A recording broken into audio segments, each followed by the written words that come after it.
This is from Act 5, Scene 4, line 76. Hal and Hotspur have been in battle, and Hal has just mortally wounded Hotspur.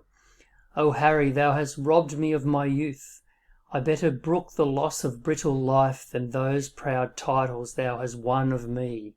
They wound my thoughts worse than sword my flesh. But thought's the slave of life, and time's life full. And time, that makes a survey of all the world, must have a stop. Oh, I could prophesy but that the earthly and cold hand of death lies on my tongue. No, Percy, thou art dust, and food for..." and he dies. And Hal replies, finishes his sentence, "food for worms." So Hotspur's final words are quite noble, and it's quite moving. He thinks of the last vestiges of youth, and then he thinks of the honours so proudly won that he now must surrender to Hal. And Hal's response is just as noble. He says, "For worms, brave Percy, fare thee well, great heart." So he's not celebratory. He's actually honouring the life of Hotspur and recognising him for the noble character that he was, the honourable character. "Ill-weaved ambition, how much art thou shrunk." So here he's saying that his ambition was misplaced. It was in the, he had good intentions, but he was on the wrong team, and his ambition was shrunk badly like a woven cloth, so it's all out of shape.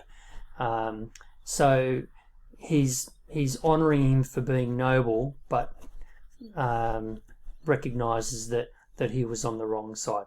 "When that this body did contain a spirit, a kingdom, for it was too small a bound. But now 2 paces of the vilest earth is room enough." So he's saying, they only need 6 foot to bury him, dig a grave 6 foot long.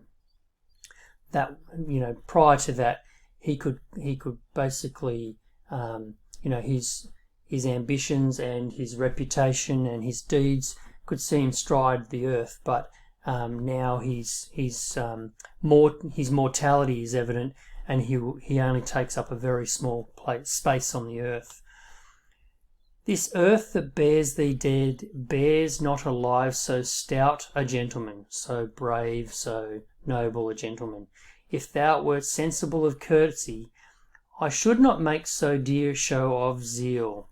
So he's saying that, I shouldn't praise you too much, but let my favours hide thy mangled face, and even in thy behalf I'll thank myself for doing these fair rites of tenderness. Adieu, and take thy praise with thee to heaven. The ignominy sleep with thee in the grave, but not remembered in the epitaph. So he's saying here that he will ascend to heaven. So he's being very respectful of Hotspur, even though he's his enemy. And he says, "Let my favours hide thy mangled face." So his face is all cut up, and so he takes the plumes out of his helmet and covers his face so that they can't be seen. And he says there that, "Adieu, and take thy praise with thee to heaven." So we see the tone in Hal's speech is generous but also regretful. It seems a real waste that such an honourable person must die.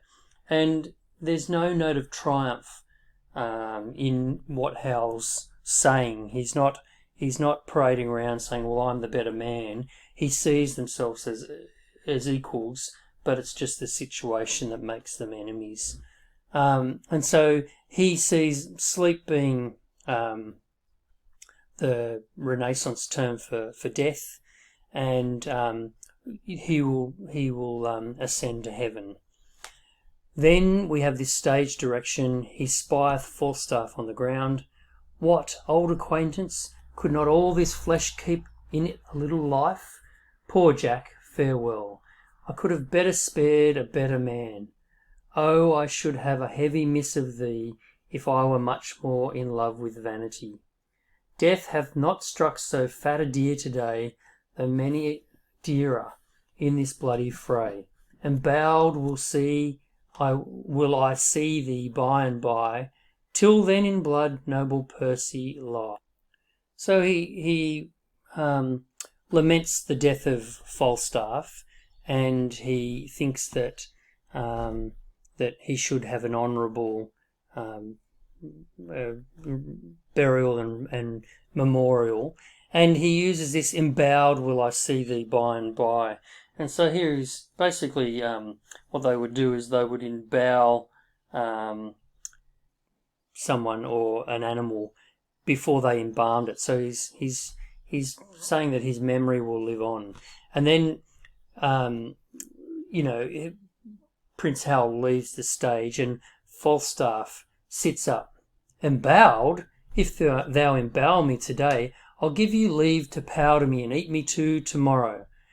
Now, the other reference to embalming is that they would disembowel a deer when it was killed, so then they would, it was easier to eat it. And you'll notice that there are a lot of references to fatness and flesh. The flesh, and the heavy miss of thee. So this is quite prominent throughout the play. "Sblood was time to counterfeit, or that hot termagant Scott had paid me Scott and a lot too." So he's saying here, I had to counterfeit death. I had to pretend.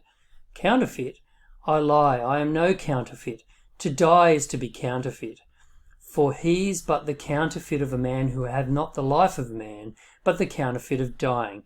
A man thereby liveth is not to be no counterfeit.